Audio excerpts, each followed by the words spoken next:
పార్వతీపురం మండ్యం జిల్లా పాలకొండ గ్రామంలో వేయించేసినటువంటి శ్రీ శ్రీ కోటదుర్గ అమ్మవారి దేవాలయంలో అమ్మవారు శాకంబరీ మాతగా దర్శనమిస్తున్నారు.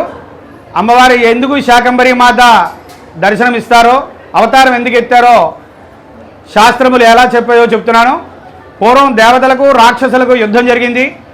దేవతలు యజ్ఞయాగాది కృతులు చేయకుండా రాక్షసులు అడ్డుకుంటారు. తద్వారా కరువు కాటకాలు ఏర్పడతాయి. కరువు కాటకాలు ఏర్పడి తినడానికి తిండి లేక నానా ఇబ్బందులు పడతారు దేవతలందరూ కూడా. అందరు దేవతలు కూడా అమ్మవారికి ప్రార్థన చేస్తారు. ఈ సమస్య నుంచి గట్టెక్కేటటువంటి మార్గం ఏదైనా చేయవలసిందని చెప్పి అమ్మవారికి ప్రార్థన చేస్తే అమ్మవారు తన శరీరంలోంచి వరి కంకులు అలాగే పండ్లు కూరగాయలు అన్నీ కూడా అందరి దేవతలకు ఇస్తుంది.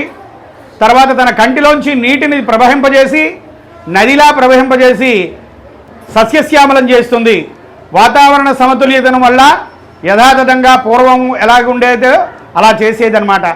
అందుకే అది చేసేటువంటి మాసం ఆషాఢ మాసం. ఈ ఆషాఢ మాసంలో ఈ ప్రక్రియ జరిగింది. కావున ఆషాఢంలో అమ్మవారికి ఎవరైతే ఆషాఢమాస శాకంబరీ దేవిగా అలంకరించి అర్చించి పూజించి తీర్థప్రసాదాలు స్వీకరిస్తారో వారికి సర్వశుభాలు కలుగుతాయని శాస్త్రములు చెప్తున్నాయి. కాబట్టి మన గ్రామంలో సనాతనంగా వెలిసినటువంటి కోటదుర్గ అమ్మవారి దేవాలయంలో ఈ శాకంబరీ మాత అవతారాన్ని ఏర్పాటు చేశాం. అలాగే ఆమెకు అలంకరించినటువంటి కూరగాయలు పండ్లుతో ప్రసాదం తయారు చేసి అందరికీ పంచడం జరుగుతోంది. మధ్యాహ్నం వరకు కూడా పంచుతారు. ప్రతి ఒక్కరూ ప్రసాదాన్ని స్వీకరించి తరించవలసిందిగా మరీ కోరుతున్నాం.